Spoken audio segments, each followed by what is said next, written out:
உங்களுடைய புத்தம்புது ஃப்ளாட்டை நீங்கள் ரீசேல் பண்ணலான்ட்டு பிளான் பண்ணியிருக்கீங்களா? அதுவும் அந்த அப்பார்ட்மெண்ட் காம்ப்ளெக்ஸை கட்டின அந்த பில்டருக்கே ரீசேல் பண்ணலான் இருக்கீங்களா? வெயிட், என்னுடைய நண்பருடைய கதையை கேட்டுட்டு அதுக்கப்புறமா அந்த பில்டருக்கே விற்கிறதா இல்லையான்றதை முடிவு பண்ணுங்கள்.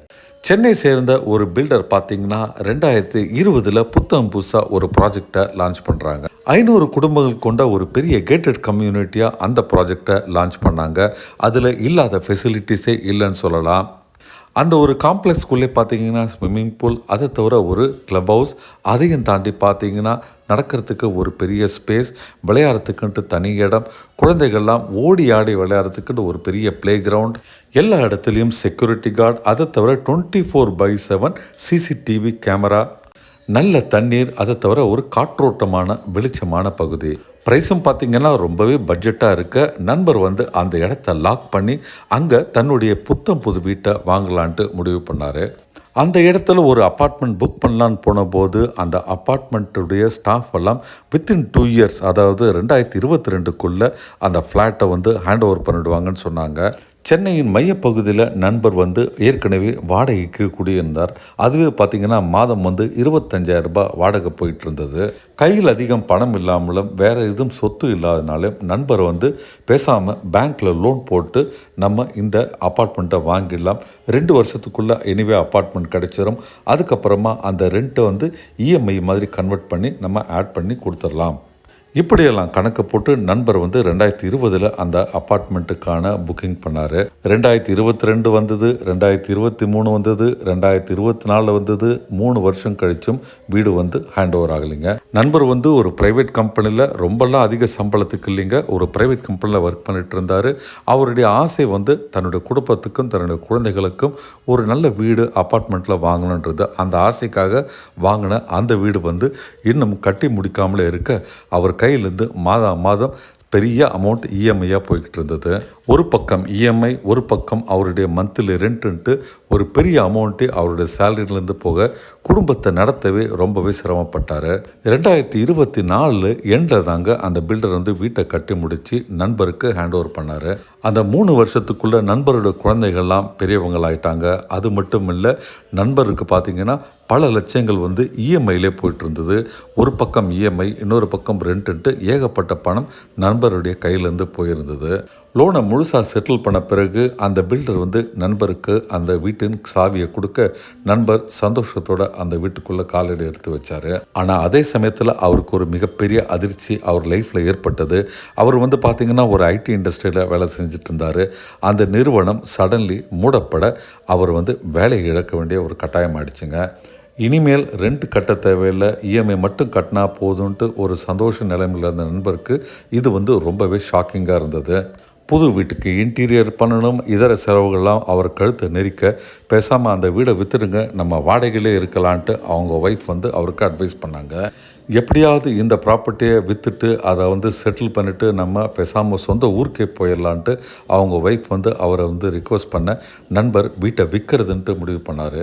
இப்போல்லாம் சென்னை மட்டுமில்லை, எல்லா நகரத்துலையுமே அந்த பெரிய பெரிய பில்டர் எல்லாம் பார்த்தீங்கன்னா ரீசேல் டீமும் வச்சுருக்கிறாங்க. இந்த ரீசேல் டீம்லாம் எதுக்கு இருக்காங்கன்னா, இடையில் வீட்டு பணத்தை யாராவது கட்ட முடியாமல் சேல் பண்ண நினச்சாங்கன்னா அவங்களுக்கு இம்மிடியட்டாக வீட்டை விற்று கொடுக்கணும். அது மட்டும் இல்லை, காலியாக இருக்கிற அந்த வீட்டுக்கு புதுசாக வேறு ஒரு கஸ்டமரை கொண்டு வரணுன்ற ஐடியாவோட தான் எல்லா பெரிய பெரிய பில்டரும் பார்த்திங்கன்னா ரீசேல் டீம் வச்சுருக்கிறாங்க. அந்த வகையில் நண்பருடைய வீட்டை கட்டி கொடுத்த அந்த பில்டரும் பார்த்திங்கன்னா ஒரு பெரிய ரீசேல் டீமே வச்சுருந்தார். வெளியில் புரோக்கர் மூலமாகவோ அல்லது ஆன்லைனில் போய் சேல் பண்ணால் ரொம்ப மாதங்களாகும். அதுக்கு பதிலாக ரீசேல் டீம் கிட்ட கொடுத்தா இமிடியேட்டாக அந்த பில்டரே ரீசேல் பண்ணி பணத்தை செட்டில் பண்ணிடுவார்ன்ற நம்பிக்கையோட ரீசேல் டீமை நண்பர் அணுகினார். பிரச்சனை அங்கிருந்து தாங்க ஸ்டார்ட் ஆச்சு. நண்பருடைய ஃப்ளாட்டை வித்தின் 1 மந்த் அந்த ரீசேல் டீம் வேற ஒரு கஸ்டமருக்கு விற்று கொடுத்துட்டாங்க. அந்த ரீசேல் டீமுக்கு பார்த்தீங்கன்னா நண்பர்கிட்ட ஒரு பெரிய அமௌண்ட் கமிஷனாக போகும். அதை தவிர விற்ற கஸ்டமர்கிட்ட இருந்தும் அந்த பில்டருக்கு ஒரு பெரிய ப்ராஃபிட் கிடைக்குங்க. அந்த பில்டர் பார்த்தீங்கன்னா ஜஸ்ட் லைக் தட் நண்பருடைய அமௌண்ட்டை செட்டில் பண்ணியிருக்கலாம். ஆனால் 8 மாதம் 10 மாதம் ஆகியும் இது வரைக்கும் நண்பருக்கு அந்த பணத்தை கொடுக்கலைங்க. நண்பர் புக் பண்ண வீட்டை இன்னைக்கு வேற ஒரு கஸ்டமர் வாங்கி அந்த கஸ்டமர் அந்த வீட்டுக்குள்ள வந்து கிரகப்பிரவேசம் பண்ணியே குடி புகுந்துறாரு. ஆனால் 8-10 மாதங்கள் ஆகியும் நண்பருக்கு இது வரைக்கும் லட்சக்கணக்கான பணம் வரணுங்க. கிட்டத்தட்ட 80-90 லட்சங்கள் வர வேண்டிய பணம் வந்து இது வரைக்கும் பில்டர் வந்து செட்டில் பண்ணலைங்க. தான் விற்ற அந்த வீட்டுக்கு போய் நேராக அங்கே இருக்கிற கஸ்டமரை இப்போ நண்பர் வந்து மீட் பண்ணி நீங்கள் பணத்தை செட்டில் பண்ணிட்டீங்களான்னு கேட்டார். பில்டர் பார்த்தீங்கன்னா அந்த கஸ்டமருக்கு பேங்க் மூலம் லோன் அரேஞ்ச் பண்ணி ஃபுல் அமௌண்ட்டை அந்த பக்கம் வாங்கிட்டாங்க. புதுசாக வீட்டை வாங்கின அந்த கஸ்டமருக்கும் பார்த்தீங்கன்னா இஎம்ஐ ஏற்கனவே ஓடிக்கிட்டு இருக்கு. ஆனால் அந்த வீட்டை ஒரிஜினலாக புக் பண்ணி ரீசேல் பண்ண நம்ம நண்பருக்கோ இது வரைக்கும் அவருக்கான அமௌண்ட்டு செட்டில் ஆகிறதுனால அவருக்கு பேங்க்கில் வந்து பார்த்தீங்கன்னா லோன் வந்து அப்படியே இருக்குது. அதற்கான இஎம்ஐ இப்போ ஓடிக்கிட்டு இருக்கு. பில்டர் பார்த்தீங்கன்னா இன்றைக்கி வா நாளைக்கு வான்ட்டு இழுக்கடிக்கிறாங்க. அதை தவிர வந்து இன்னும் நாங்கள் புக்ஸை வந்து பார்க்கல, அக்கௌண்ட்டை வந்து ஃபைனல் பண்ணலை, நாங்கள் எப்போ ஃபைனல் பண்ணுறோமோ உங்களை கூப்பிட்றோம், புது பார்ட்டி ரெஜிஸ்ட்ரேஷன் வந்து இன்னும் டாக்குமெண்ட் வரல, டேக்ஸ் ப்ராப்ளங்கள் இருக்குன்ட்டு ஏதாவது சாக்கு போக்கு சொல்லி நம்ம நண்பருக்கு வர வேண்டிய பணத்தை இன்னும் தராமல் இழுக்கிறாங்க. நீங்கள் யோசனை பண்ணி பாருங்கள், ஒரு பெருமளவு பல லட்சங்களுக்கான லோன் வந்து செட்டில் ஆகாமல் நண்பர் வந்து ஒரு பெரும் மன உளைச்சல் இருக்கார். ஆனால் அந்த பெரிய அமௌண்ட்டை அந்த பில்டர் வந்து வாங்கிக்கிட்டு அதற்கான இன்ட்ரெஸ்ட்டை அவர் என்ஜாய் பண்ணிக்கிட்டு இருக்கிறாரு. நண்பருக்கு எப்போ வந்து பணம் கையில் கிடைக்கும் தெரியல. இது வரைக்கும் நம்ம இந்த வீடியோ பண்ணுற வரைக்கும் நண்பருக்கு வந்து கையில் பணம் கிடைக்கல. ஒருவேளை என்னுடைய நண்பர் வந்து ஆன்லைன் பிளாட்ஃபார்ம் மூலமாகவோ அல்லது புரோக்கர் மூலமாகவோ அந்த வீட்டை விற்றுருந்தா அவருக்கு எப்பயோ பணம் கிடச்சிருக்குங்க. கிட்டத்தட்ட ஒரு 8 மாதத்துக்கு முன்னாலே பணம் கிடச்சிருக்குங்க. ஏன்னா அந்த ப்ராஜெக்ட் பார்த்திங்கன்னா ரொம்பவே சக்ஸஸ்ஃபுல்லான ப்ராஜெக்ட், லொக்கேஷன் சூப்பரான லொக்கேஷன், நல்ல அம்யூனிட்டிஸ், அதனால் அதற்கான டிமாண்ட் மார்க்கெட்டில் அதிகமாக இருக்கிறதுனால டக்குன்னு சேல்ஸ் ஆகிருக்கும். ஆனால் நண்பர் வந்து பில்டரை நம்பி சீக்கிரமாக பில்டர் நமக்கு விற்று தருவார், பணத்தை கையில் தருவார் நினச்சதுனால இன்றைக்கி வந்து விழி பிதுங்கி நிற்கிறாரு.